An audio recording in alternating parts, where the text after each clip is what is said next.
Ayo mengamati asal-usul kota Surabaya. Dahulu, di lautan luas sering terjadi perkelahian antara ikan hiu sura dengan buaya. Mereka berkelahi hanya karena berebut mangsa. Keduanya sama-sama kuat, sama-sama tangkas, sama-sama cerdik, sama-sama ganas, dan sama-sama rakus.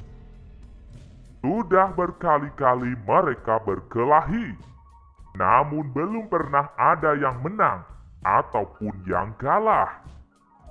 Akhirnya, mereka mengadakan kesepakatan. Aku bosan terus-menerus berkelahi, buaya. Aku juga, Sura.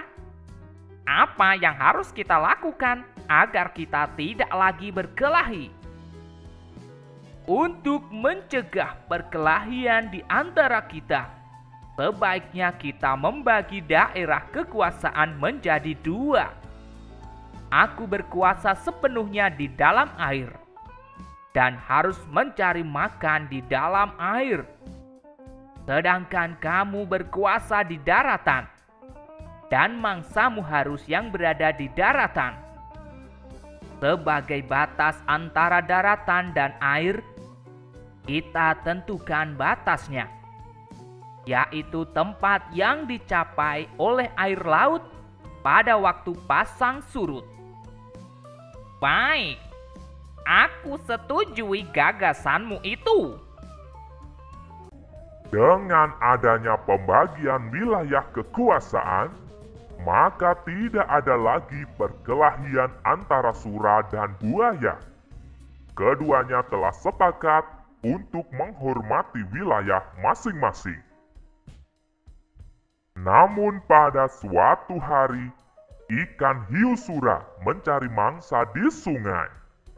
Hal ini dilakukan dengan sembunyi-sembunyi agar buaya tidak mengetahui. Mula-mula, hal ini memang tidak ketahuan.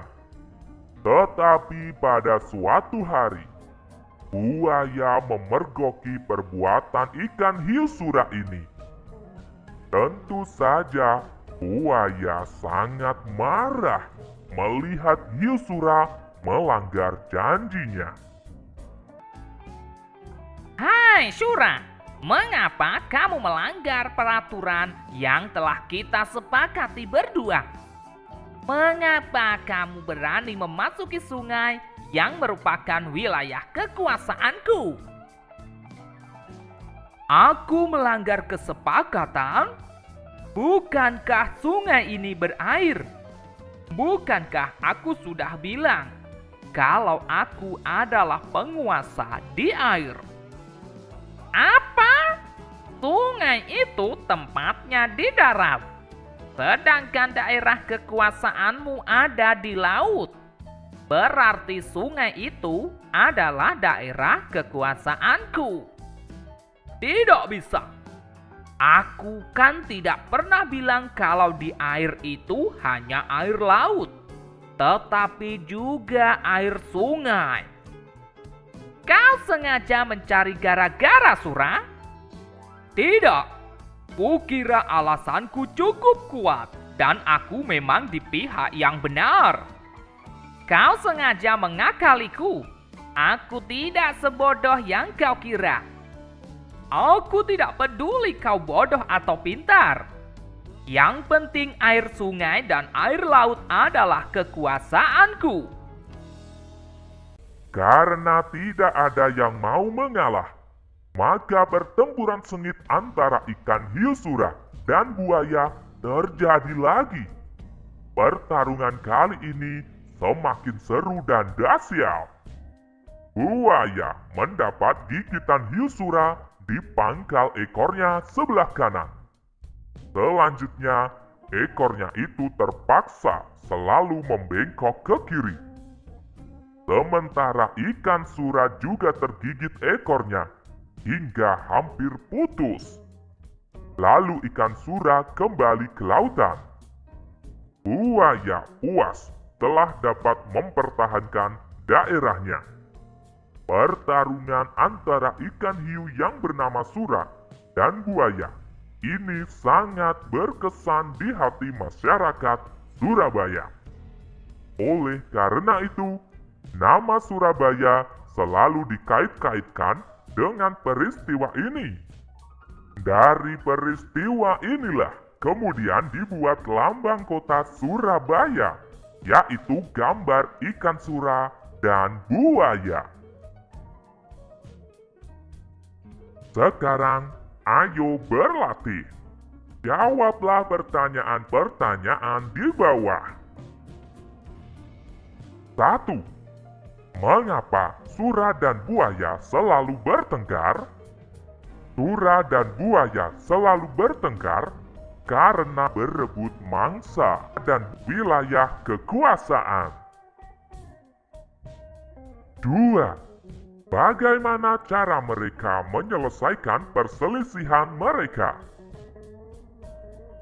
Cara mereka menyelesaikan perselisihan mereka adalah mereka membagi wilayah kekuasaan menjadi 2 bagian sama besar. Wilayah laut bagian Sura, sedangkan wilayah darat bagian buaya. 3. Mengapa buaya sangat marah kepada Sura setelah perjanjian mereka? Buaya sangat marah kepada Sura setelah perjanjian mereka karena Sura melanggar janji dengan mencari makan di sungai. 4. Kisah Sura dan buaya sering dikaitkan dengan asal-usul kota Surabaya. 5. Bagaimana pendapatmu agar kita bisa hidup bersama? Misalnya, agar kita bisa hidup bersama, kita harus saling menghargai, jujur, dan rukun.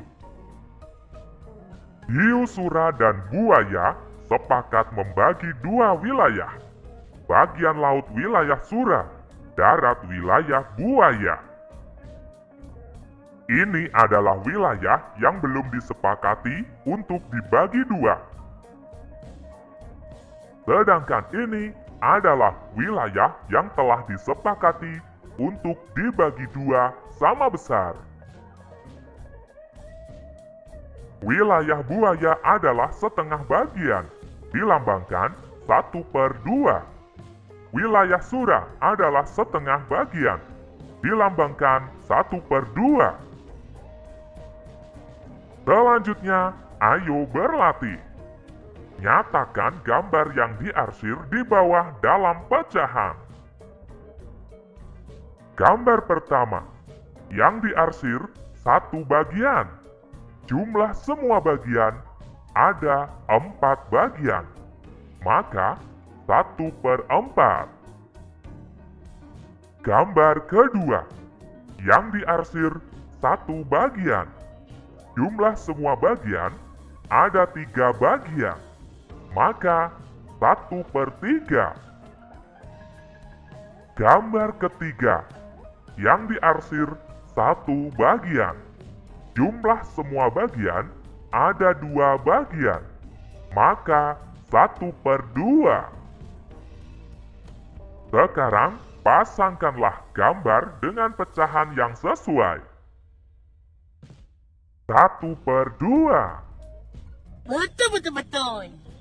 1/3. Betul. 1/4.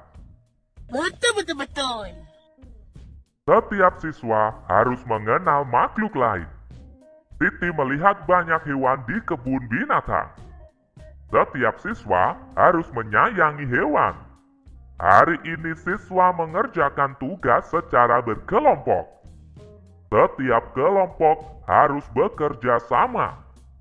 Tugasnya adalah membuat prakarya dengan bahan alami.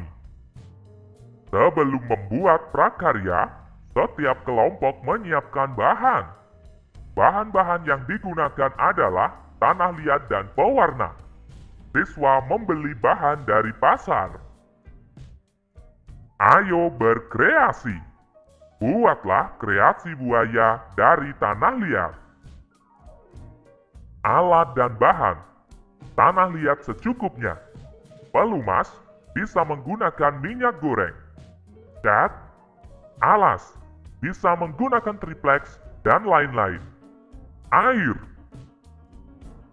Langkah membuat. Siapkan bahan dan alat yang diperlukan. Ambil tanah liat secukupnya. Lenturkan tanah liat di triplex agar lentur dan mudah dibentuk. Lumuri dengan minyak goreng supaya tidak lengket. Bentuk bagian-bagian buaya seperti gambar 1 sampai 7.